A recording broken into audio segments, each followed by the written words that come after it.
नमस्कार, मी भाऊ तोरसेकर. तुम्ही बघत आहात प्रतिपक्ष.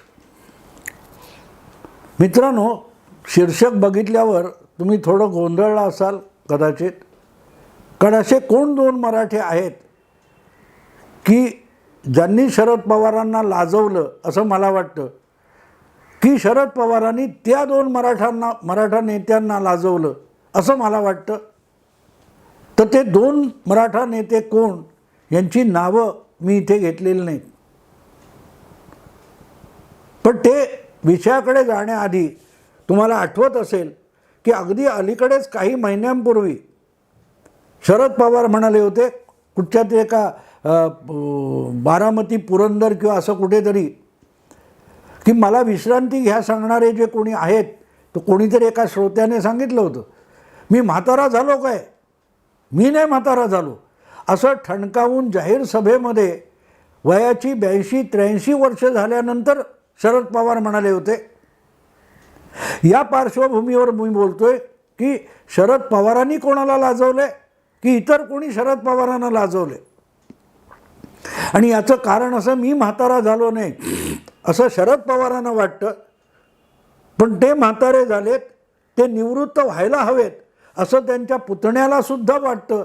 म्हणून तर कंटाळून अजितदादांनी बंड केलं आणि एकटे अजितदादा नाही, शरद पवारांच्या जवळच्या अनेक निकटवर्ती नेत्यांनी सुद्धा राष्ट्रवादीतून बाजूला होऊन वेगळा गट तयार केला, शरद पवारांचं नेतृत्व झुगारलं. आणि त्याचं सगळ्यात प्रमुख कारण असं की शरद पवारांना आता या वयात राजकारण करणं अशक्य झालेलं आहे. डोक्यात कितीही कल्पना असल्या तरी शरीर साथ देत नाही, म्हणून त्यांनी निवृत्त व्हायला पाहिजे असं त्यांच्याच आजवरच्या अतिशय निकटवर्ती सहकाऱ्यांना वाटायला लागलं. तरीही शरद पवार म्हणतात, अभी तो मैं जवान हूँ, अभी तो मैं जवान हूँ. मी म्हातारा झालेलो नाही, अजून परत नव्याने पक्ष उभं करेन, ही त्यांची जिद्द आहे. पण ती वस्तुस्थिती नसते मित्रांनो, नसते. सगळं काहीतरी उभं करण्यासाठी अंगामध्ये मनामध्ये इच्छा असण्यापेक्षा अंगामध्ये ताकद आणि ऊर्जा असावी लागते. आणि ती मावळत चालली असेल तर मनातल्या मनीषा, आकांक्षा यांना लगाम लावावे लागतात. हे सांगायला दोन मराठा नेते अचानक पुढे आलेले आहेत.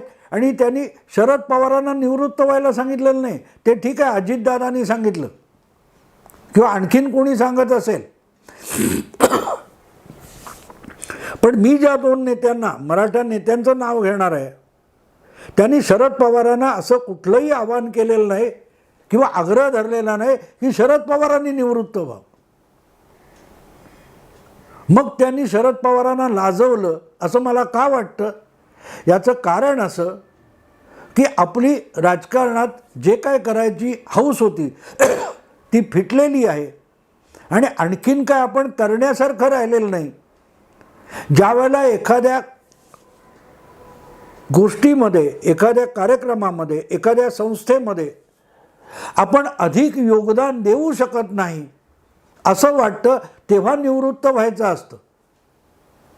आणि अगदी एकापेक्षा एक मोठे विक्रम करणारे लोक असतात. सुनील गावस्कर, क्रिकेटमध्ये तुम्ही बघाल सुनील गावस्कर आहे, सचिन तेंडुलकर आहे, महेंद्रसिंग धोनी आहे, यासारखे एकापेक्षा एक दिग्गज लोक आहेत. आणि जगाच्या पाठीवर असले खेळाडू असतील, राजकारणी असतील, त्यांनी ठरवून यापुढे आपण जर आपण स्वीकारलेल्या कार्यासाठी योगदान देऊ शकत नाही हे लक्षात आलं, तेव्हा त्यांच्या मनात कितीही आकांक्षा असोत, महत्त्वाकांक्षा असोत, त्यांना लगाम लावला आणि निवृत्ती पत्करलेली आहे.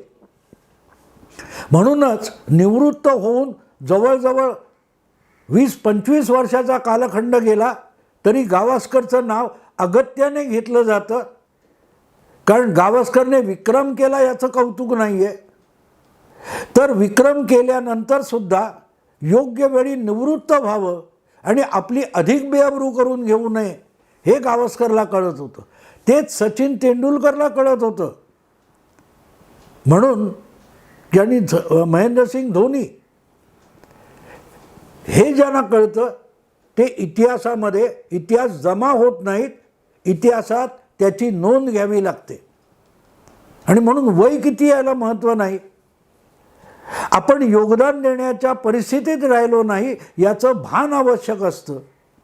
हे भान जर 2 नेत्यांनी दाखवलं असेल, ते फार छोटे आहेत, शरद पवारांच्या तुलनेत तर ते छोटेच आहेत म्हणावं लागेल.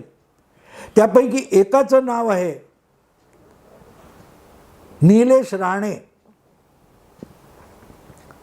जे नारायण राणे यांचे सुपुत्र आहेत.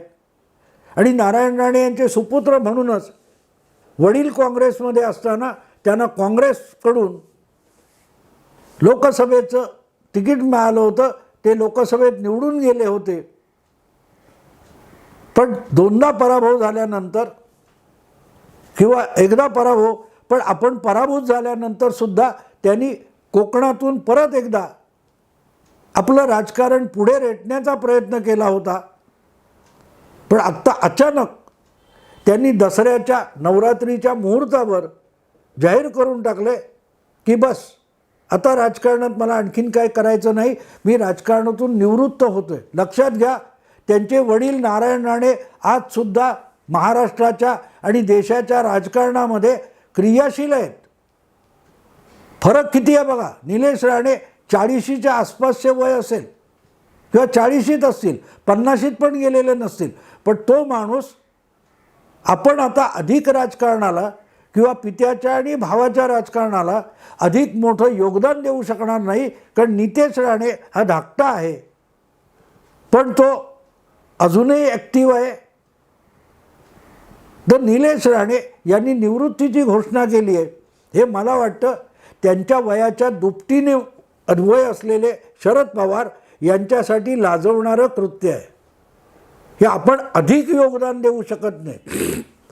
निलेश राणे यांचं कौतुक मला एवढ्यासाठी म्हणायचं आहे की निवृत्त का व्हायचं आणि कधी व्हायचं हे त्यांनी समोर आणलेलं आहे. आणि दुसरे आहेत अजूनही निवृत्तीची तशी अधिक घोषणा न केलेले, पण राज्यसभा आणि लोकसभा उपभोगलेले साताऱ्यातले शिवरायांचे वंशज उदयनराजे भोसलेत, जे लोकसभेवर मला वाटते 2दा निवडून आले. आणि हो 2दा निवडून आले. 2014 पण आले आणि त्याच्या आधी 2009 आले. नंतर भाजपत आले, त्यांनी लोकसभा सोडली आणि त्यांना भाजपने राज्यसभेवर पाठवलेलं आहे. पण काल परवा त्यांनी सांगितलं आता राजकारण लढवण्याची, निवडणूक लढवण्याची हौस राहिली नाही, बास झालं, यापुढे निवडणुका नकोत, अशी निवृत्तीकडे जाण्याची घोषणा केल्यासारखं वक्तव्य उदयनराजे यांनी केलं आहे. आणि त्याच उदयनराजे यांनी भाजप किंवा राष्ट्रवादी सोडून भाजपत जाण्याचा निर्णय घेतल्यानंतर त्यांच्या विरोधात शरद पवार जे बोलले होते तेव्हा याच उदयनराजे यांच्या डोळ्यात अश्रू आले होते. आपले वडील गेल्यानंतर ज्या मायेने शरद पवारांनी आपल्याला जवळ घेतलं होतं तेच शरद पवार आपल्याविषयी काहीतरी वेगळं वाकडं बोलत आहेत. त्यामुळे उदयनराजेंच्या डोळ्यात अश्रू आले होते. म्हणजे उदयनराजे यांच्या तुलनेत गेलो तर शरद पवार ही वडीलधारी व्यक्ती आहे. आणि इथे सुद्धा गंमत ती वाटते की उदयनराजे यांना आपण भाजप असो, काँग्रेस असो, राष्ट्रवादी असो, कुठल्याही राजकारणामध्ये यापेक्षा अधिक योगदान आपण देऊ शकत नाही. हे लक्षात आल्यावर यापुढे निवडणुकांचा सोस नको असं बोलण्याची हिंमत त्यांनी केली. मित्रांनो, निवृत्ती सक्तीची